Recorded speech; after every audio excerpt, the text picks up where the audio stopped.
Olá, hoje eu queria ter uma conversa muito importante e um pouco difícil de ser entendida. Contar pra vocês uma experiência que aconteceu comigo e me fez refletir, uma experiência que eu tive com uma amiga, que me fez refletir, assim, a força do querer, sabe? O que é o querer, o que a gente fica querendo, sabe? A gente tem que querer mesmo, sabe?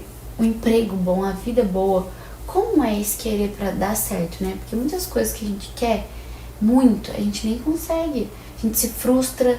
Então, quando a gente pensa nessas coisas a respeito de lei da atração e emanar energia, sabe? Num contexto de positividade tóxico. E essa minha amiga, na mesma mesa que eu tava falando assim, amiga, a gente tem que querer as coisas boas pra nossa vida, a gente tem que acreditar. E ela falou assim, eu fiz muitas coisas e essas coisas não deram certo, eu não consegui o que eu queria. Isso não é pra todo mundo. E aí eu entendi que esse negócio de querer, ele pode sim ser associado a sonho, pode ser associado ao desejo que você tem na vida, mas ele não tem a ver com a fé no melhor, porque às vezes nós queremos coisas que não são boas. Isso é um fato. Eu não sei se nós humanos temos maturidade suficiente para conseguir tudo que a gente quer. Não a respeito de ser maduro o suficiente, assim, de idade ou de experiências. Tem pessoas idosas que podem querer coisas que não são boas para elas. Muitas vezes diabéticos querem doces. Muitas vezes pessoas que estão entrando em processo de emagrecimento, dieta, querem comer pão sem parar. Querer é muito problemático. A gente fica refletindo, nossa, que diálogo interessante. Quando a gente pensa na lei da atração, nessas coisas, a gente... tudo que você quiser, você atrai, tipo assim, tudo que você quer, você consegue. Não é sobre isso. E geralmente a gente consegue as coisas quando a gente para de querer muito, sabe? Porque na maioria das vezes a gente quer da forma como a gente quer. A gente manda no como. Essa palavra é importante, porque quando a gente manda no como as coisas vão acontecer na nossa vida, não acontece, sabe? Ou acontece de formas completamente ao contrário do que a gente queria. Tem uma fala assim, seu querer tem força, né? Ele tem força, mas não necessariamente ele é bom. Ele é o bem, sabe, nas nossas vidas. Então, tem um momento que é o espaço que a gente dá pra fé, é o espaço que a gente dá pra Deus agir, sabe? É quando a gente entrega um pouco na mão do universo. A gente tem que começar a selecionar o que de fato faz bem, o que de fato vai te trazer construção, conhecimento, maturidade.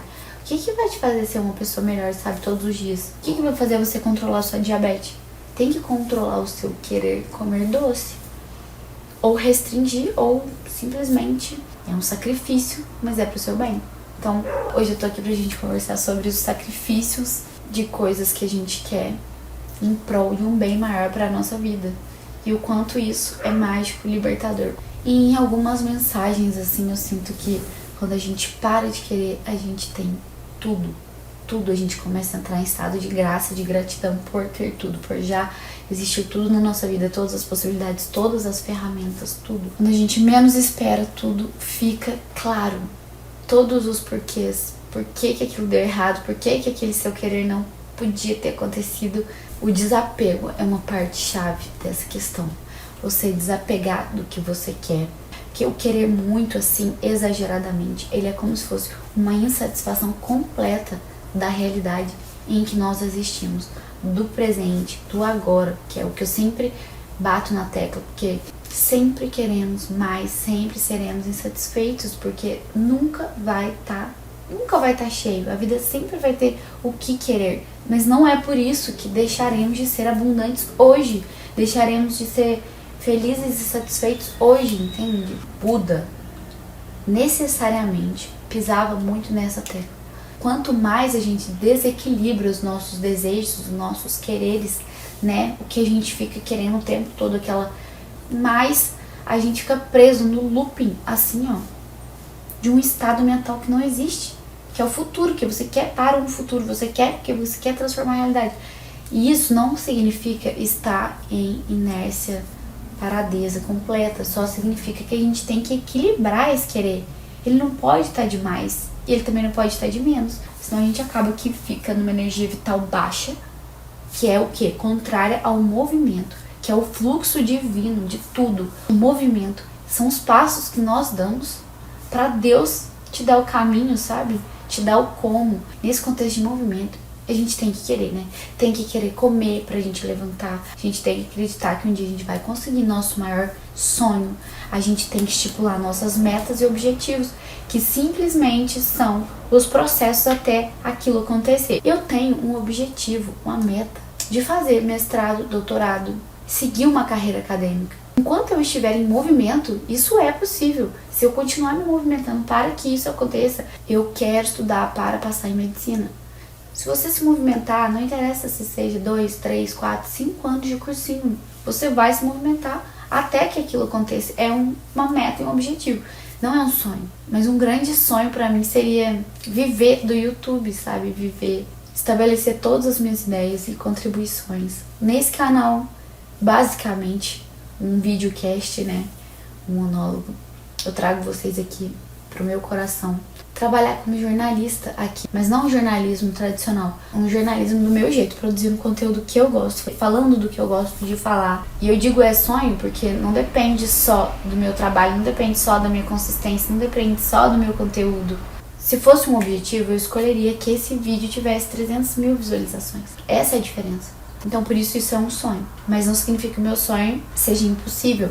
E ao mesmo tempo não significa que o meu objetivo de seguir a carreira acadêmica não possa dar errado. Por isso que quando a gente entra em movimento, quando a gente desapega de certas coisas, a gente entende qual é o caminho. E isso aconteceu comigo nessa mesma questão que eu vou exemplificar agora. Eu falei sobre medicina e foi um sonho que eu tive e não um objetivo, que no meio do caminho eu desisti. No meio do caminho eu me encontrei sendo humana, não nesse contexto, mas na época era até meio que preconceito, xingamento, falar, ai, você é de humanas. É como se eu fosse uma pessoa fadada ao fracasso, ou fadada a ter uma profissão miserável, que não me desse retorno, que não é o ideal, assim, de status, naquele contexto social. Eu tenho um primo que inclusive faz medicina hoje, ele era bem menor que eu, tipo uns 4 anos mais novo. Ele falou, por que você tá tentando medicina? Por que você tenta tanto? Você é de humanas, Thaís. Naquela hora eu aceitei como crítica, porque parecia ser uma crítica, mas por que aquilo ali me afetou? Por que aquilo ali me cutucou? Por que aquilo ali ficou assim, ó, sabe, me pegando? Porque era verdade. Era verdade, eu não queria assumir. Eu não queria assumir pros outros, eu não queria assumir. Meu ego não queria assumir. Todas as profissões têm a sua contribuição social. E a sua contribuição social para as pessoas, para o mundo, não precisa ser necessariamente através da sua profissão, porque o seu meio de trabalho, as pessoas que você convive, o que você faz, pode ser feito com ética, pode ser feito com gentileza, e isso transforma o mundo, sabe? Um atendente de banco que tá lá para resolver uma dívida gigantesca de uma pessoa que não sabe como que vai pagar aquele empréstimo, aquele financiamento.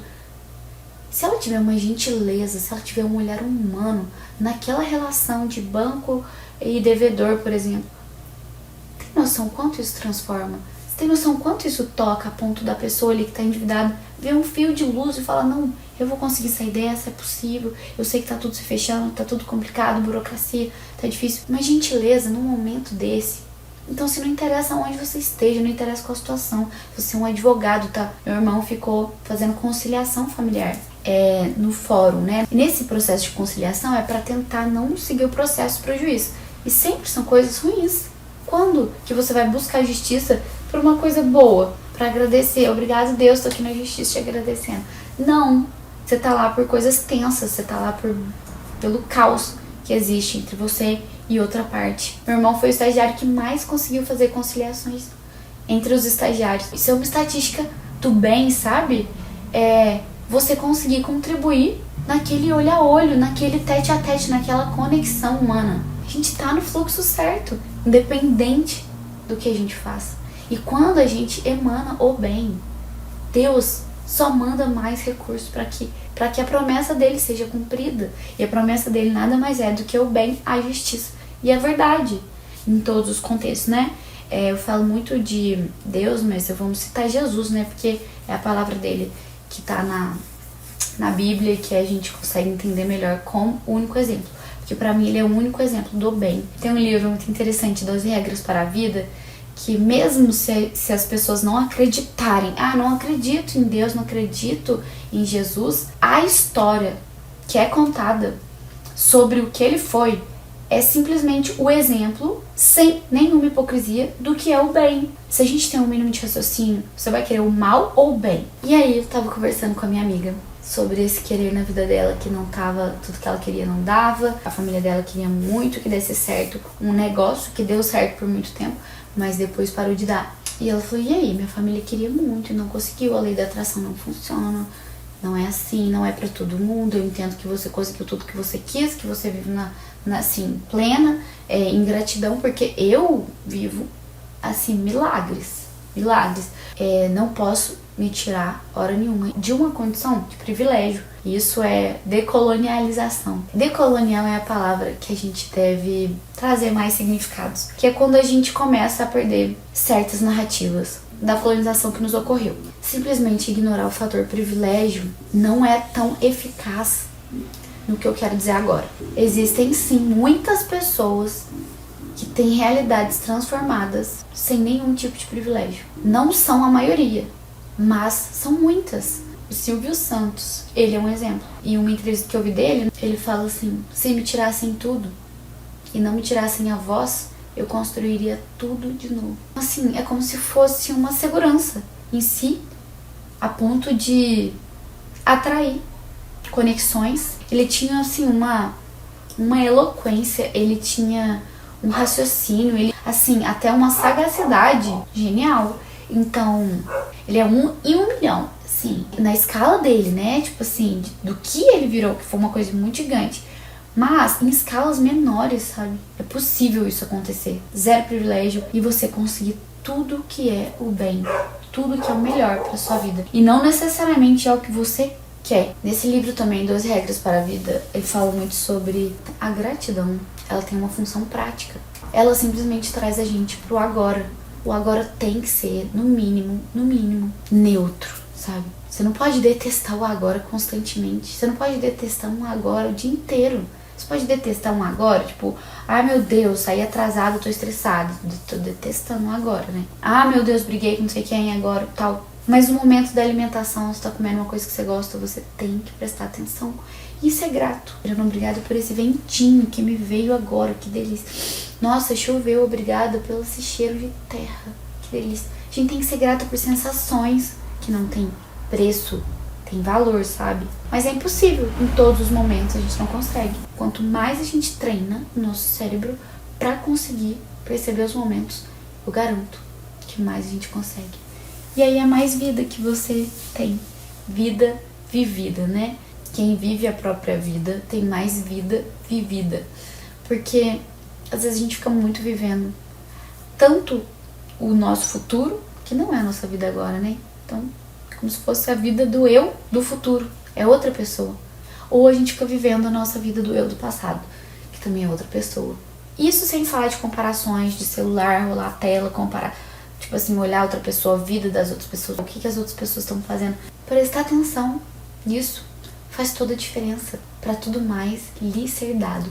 Porque quando estamos em atenção plena, nós descansamos a nossa mente a ponto de aparecer um leque de possibilidades que a gente consegue olhar. Porque quando a gente só foca, quer naquilo e foca no nosso olho assim, igual um burrinho, como que a gente vai olhar as outras possibilidades? Como que a gente vai se abrir para entrar em lugares, sabe? Não esperados. Aquele chão que Deus dá, sabe? Aqueles caminhos que nós não sabemos como as coisas vão acontecer. Mas nós sabemos que o bem para nossa vida, o melhor para nossa vida deve acontecer e nós temos que ter fé nisso. Que Deus quer o nosso bem. Então nós temos que querer o nosso bem, o próprio bem. Porque assim a gente consegue querer o bem pro mundo, querer o bem para as pessoas. É um trem que vem de dentro pra fora. Eu quero o bem do mundo, mas eu não vou no médico. Eu quero ajudo todo mundo, mas eu me destruo. Cuido da alimentação de todo mundo, mas não cuido da minha. Isso que eu fazia antigamente. Quando minha filha nasceu, eu cuidava muito da alimentação dela. E eu não comia direito. Foi um período assim que eu falei, meu Deus, mas eu também tenho que me nutrir. Mas muitas vezes nós fazemos isso. Mais pelo outro, bem pelo outro. Mas aqui, faz por você, acolhe você. É pra ser extraordinária. Por isso que a gente tem que começar a valorizar aqui, a gratidão momentânea. Mesmo sendo fácil, não acontece com frequência.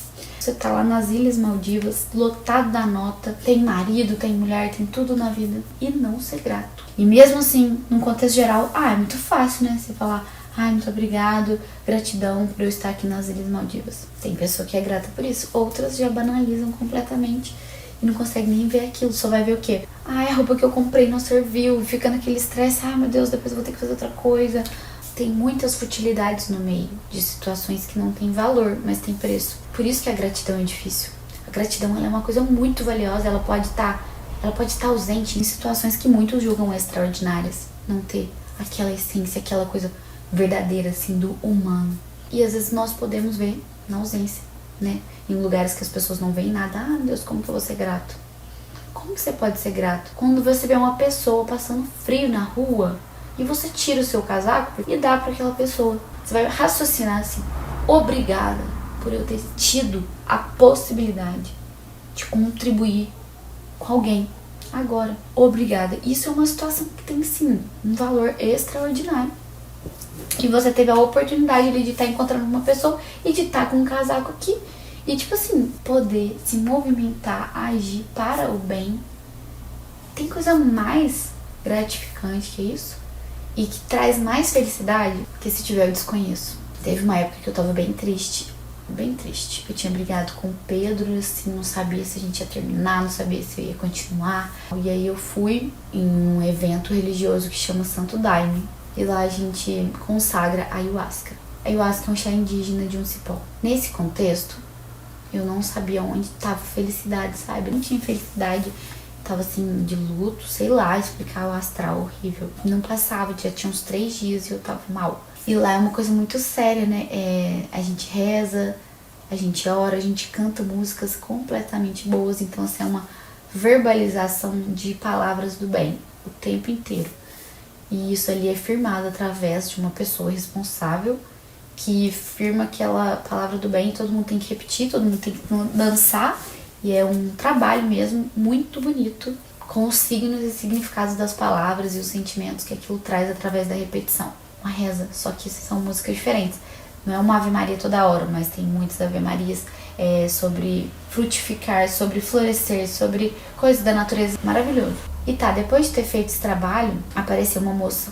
E ela estava completamente alcoolizada, drogada, e ela caía no chão o tempo inteiro. Só que ela não tomou ayahuasca jamais. Porque ninguém pode tomar se tiver bebido. Não pode nem beber 3 dias antes, nem beber 3 dias depois. Não pode tomar nenhum remédio que afete o sistema nervoso, que seja psicoativo. Então, e aí quando ela chegou, meio que ela foi acolhida, ela não foi expulsa, sabe? Ela tava inconveniente, como qualquer pessoa que tá embriagada, caindo no chão. No final, a gente começou a conversar com ela.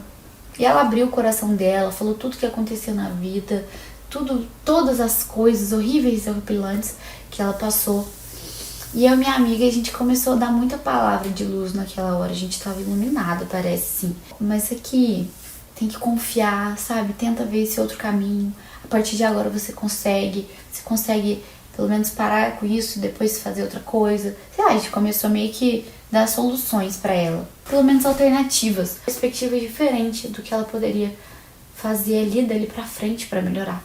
Mesmo que fosse difícil, porque ela é uma dependente química, né? Só que no final, essa moça, que chama Olga, ela abraçou a gente e ela agradecia tanto.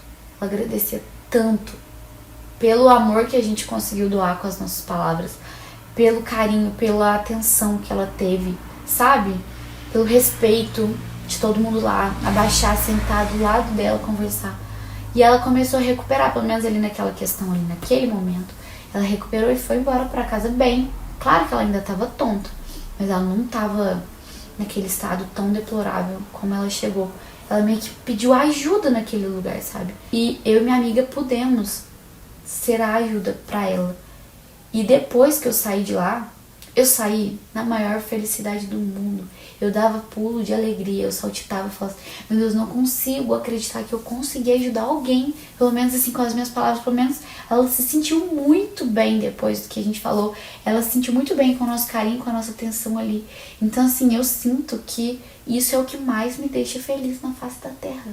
é ajudar outra pessoa de alguma forma, mesmo que seja mínima.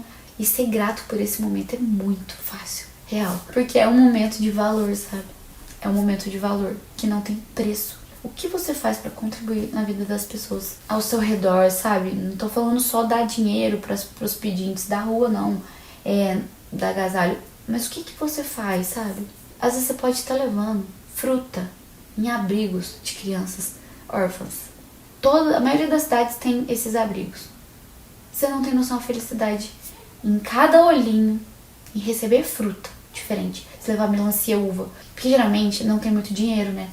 Então eles compram mais bananas, frutas da época mais baratas. Mas se você levar uma uvinha, sabe? Levar uma coisinha assim diferente. Eles são muito carentes. Crianças de abrigo, geralmente. Então, se você puder dar um pouquinho do seu carinho, do seu amor, sabe? Da sua atenção, brincar com eles um pouquinho. Nem vou falar isso, mas tem asilos. São momentos de gratidão que você pode estar assim, que não, nossa, não vai custar R$1. Você não vai estar nas Ilhas Maldivas, mas você vai se sentir muito feliz. Aí eu falo assim, eu choro, eu fico deprimido quando eu vejo coisas assim. Mas quando você vê que você contribuiu pro bem ali, que você foi o bem ali, em questões assim, você sai muito, muito mais fortalecido. Por mais que a situação seja sensível, a gente tá aqui pra ser forte e contribuir, melhorar. Se deixou melhor do que tava, pensa, é muito gratificante, é muita felicidade. Obrigada à situação por permitir que eu contribua. Isso é sensacional. Isso mudou bem a minha perspectiva do que era felicidade verdadeira e como ser grata e do porquê ser grata. E quais momentos dá pra ser grato, de verdade. Assim, que ó, gratidão, ela bate assim, ó. Você sente até o coração pulsar, sabe? É uma coisa muito forte, muito forte. Não existiu ainda um antidepressivo mais forte do que, assim, a gratidão por ter contribuído para o bem de alguém. E outra vez que aconteceu isso comigo foi quando eu tava viajando na cidade do meu pai e eu encontrei um filhotinho de cachorro todo queimado. E aí eu peguei ele, claro. Só que a minha madrinha deu uma enguiçada assim, ó. Porque ela achou que era sarna e eu não queria que eu deixasse o cachorro. E a casa não era minha, né? Era a casa do meu avô. Só que eu só sabia cuidar dele, e eu levei ele pra... Meu pai não deixou eu ficar com o cachorro, né? Eu dei leitinho, sabe? Aí o cachorro, ele parou de ficar fraquinho e começou a levantar, assim, uns 3 ou 4 dias dessas férias. Aí, no 5º dia, mais ou menos, ele começou a ficar fortinho. Eu andei a cidade inteirinha, com uma prima minha, atrás de alguém que adotasse. E assim, todo mundo contra mim ali. Não, você tem que dar linha nesse cachorro. Eu devia ter uns 12 anos, 13 no máximo. Se não me engano, foi o 7º dia. Eu já tava quase tendo que ir embora, voltar pra casa das férias. Aí no 7º dia eu consegui a dona, né? Consegui uma pessoa que ficou apaixonada. E quando eu saí dali, gente, nossa, foi outra sensação assim, que eu não consigo descrever. Sabe, foi assim, muita felicidade, muita, assim, um alto nível de felicidade. Gratidão, meu Deus, assim, falei, o quê? E consegui antes do tempo de eu ter que ir embora. E isso tudo não eram coisas que eu queria, né? Eu não queria passar por dificuldades pra ter que ir em uma cerimônia da ayahuasca, pra ter que conviver com uma pessoa que, aos olhos de todo mundo, é inconveniente. É uma coisa que eu queria, que eu desejava, não. Mas foi pro meu bem. E para um bem maior, não só meu, da pessoa, mas um bem muito maior pra mim, que contribuir. Porque a pessoa que ajuda a gente, ela fica muito mais feliz do que a pessoa que é ajudada. Eu acho que existe uma contagem assim. Porque quando eu recebo ajuda, eu fico extremamente feliz. Mas quando eu posso ajudar, eu fico mais feliz ainda. Mais ainda. Gente, não é gratiluz, não. Aquela positividade tóxica, não, pelo amor de Deus. É exatamente o real. É o bem se movimentando através da gente. Quando a gente é instrumento para o bem, agir no mundo, muitas coisas boas acontecem nas nossas vidas. Ah, meu Deus, minha vida acontece só coisa ruim e tal, não tenho o que fazer. Que se for para o bem, é o próprio bem, sabe? É pra te transformar, é pra te deixar mais forte, é pra fazer você enxergar outra perspectiva. Cada etapa da nossa vida nos será cobrado alguma coisa. E nunca será completamente linear. Nunca estaremos felizes plenos o tempo inteiro. Nunca estaremos na baixa o tempo todo. Nós somos oscilações. Entenda o fluxo. Siga o fluxo do bem. E se você tem interesse em mais conteúdos desse tipo, se inscreve no meu canal do YouTube. E agora eu também tô compartilhando meus monólogos no Spotify. Então, quem quiser assistir meu podcast lá, colocar um foninho e lavar a louça. E destralhar o seu armário, tirar todas as roupas que você não usa mais. Olha que bom. Vamos fazer parte desse movimento juntos, porque todos somos um. E eu te espero de novo aqui comigo.